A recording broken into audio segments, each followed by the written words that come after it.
Como é que você enxerga em relação nessa, digamos, bear market? Eu não gosto de usar essa palavra porque as pessoas se apegam muito, bear market, bull market, mas digamos nesse período em que a maioria das criptos estão corrigindo, a gente está vendo, né, o mundo inteiro passando uma recessão.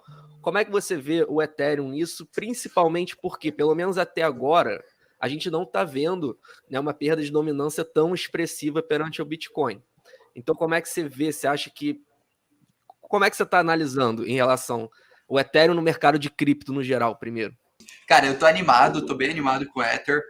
É foda falar isso, sabe? Porque eu tenho muito medo de falar as coisas que eu estou animado em lives e tal, porque as pessoas elas levam muito como recomendação. Não é recomendação de nada, pessoal.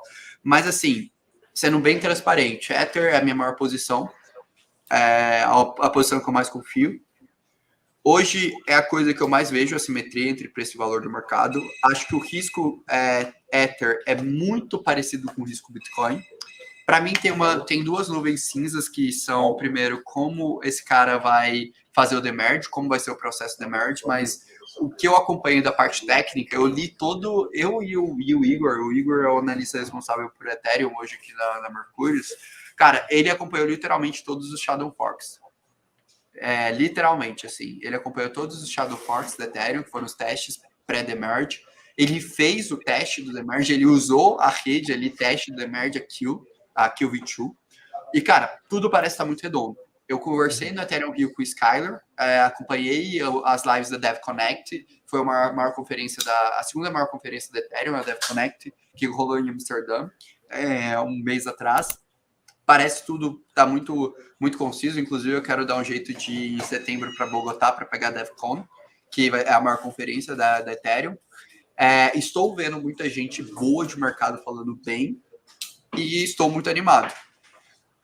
Agora eu quero ver como que vai ser esse demerge. Estou compartilhando aqui, inclusive dica aí para quem quiser acompanhar a roadmap do demerge. Esse é o melhor perfil que tem. Esse é um dos caras responsáveis pelo perfil. Aqui eles comentam um pouco, né, sobre o que está rolando, tudo mais. Aqui hoje o Peter é o cara ali mais responsável.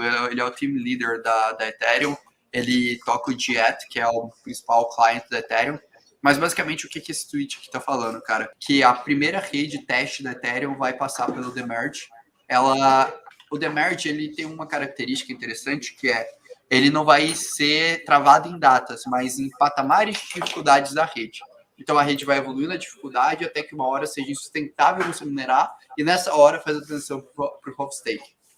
Eles cravaram esse período aqui, eu acredito que vai ocorrer em algumas semanas, e vai ser o primeiro testnet de uma rede. Já ocorreram quatro Shadow Forks na rede do Ethereum. O que é isso? Né? Eu falo uns termos estranhos de vez em quando, peço até desculpa quando eu falo uns termos muito estranhos, vocês me avisam. Mas o Shadow Fork, basicamente, eles copiaram a blockchain do Ethereum, mainnet, a blockchain do Ethereum principal, e fizeram o demerge com essa cópia. O quarto deu certo, rodou liso, funcionou tudo certinho. E eles falaram, beleza, vamos para as testnets. A gente tem 4 redes testnets da Ethereum. Depois dessas 4 passarem, serem validadas, vai ser anunciado o demerge na rede principal. Então, o que eu acho que vai acontecer, cara? Eu acho que a gente vai ver demerge de setembro.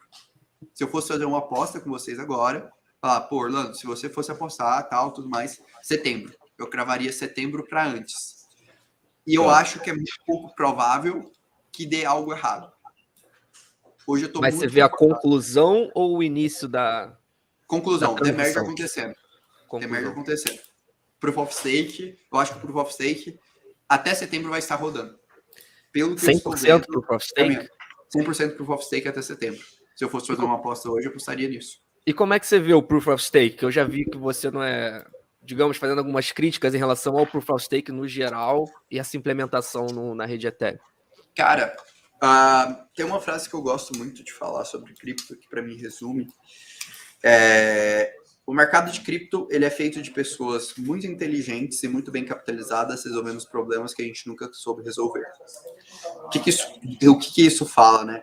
Basicamente, cara, o Proof of Stake é um conceito que existia dentro do Ethereum, que as pessoas acreditavam que iria acontecer, mas a gente ainda nunca viu isso sendo uma prova numa escala tão grande. Eu acredito que vai dar certo, vendo outras redes que funcionam estruturalmente, Eu acho uma arquitetura mais resiliente em comparação a, por exemplo, o Proof of Work. Eu tenho algumas críticas ao Proof of Work que eu não gosto. Eu acho que vai ser uma arquitetura que ela vai sofrer com alguns problemas.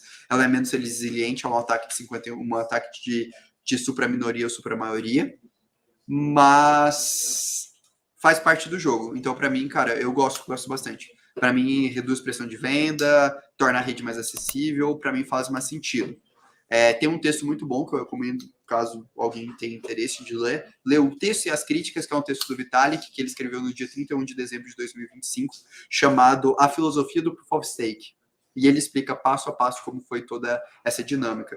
E foi um dos textos que mais me fez entender por que o Proof of Stake fazia mais sentido do que o Proof of Work. Gosto bastante. E o Vitalik, ele é conhecido por ser um cara que ele acertou muita coisa que aconteceu no mercado cripto. Multisig vem um pouco daquela ideia, as curvas de Automatic Market Maker de DEX vem um pouco da ideia dele, então teve muita coisa interessante que ele antecipou pra gente, e eu confio bastante, assim, eu vejo como, talvez hoje, ele e o Gabe Wund são os dois caras que eu mais respeito na parte de computação e desenvolvimento em cripto.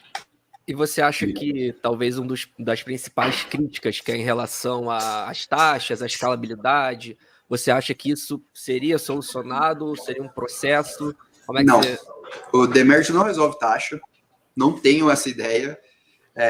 As taxas serão resolvidas via Layer 2 e via Shardings. Provavelmente a gente está falando de algo para 23, provavelmente mais para o final de 23. Ethereum não tem definido como vai ser a questão dos Shardings de forma clara ainda. Conversei com o Skyler na Ethereum Foundation, questionei muito eles sobre como eles viam. Eles falam que o futuro é um futuro de roll-up, de Layer 2, que a mainnet vai ser uma mainnet cara, mas eles ainda não resolveram algumas questões para mim que são essenciais, como a questão da composabilidade. Mas eu acho que se eu fosse apostar em um time para resolver isso, seria esse cara. O pessoal tá falando da data, pessoal, é 31 de dezembro de 2015, desculpa.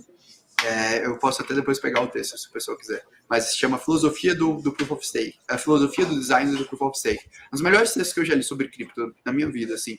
Que ele explica muito para mim o que é a base do valor de cripto, que é confiança social. E como o algoritmo de consenso é algo muito mais de curto prazo do que de longo prazo. Mas, enfim, é uma viagem que depois a gente pode discutir um dia sobre isso.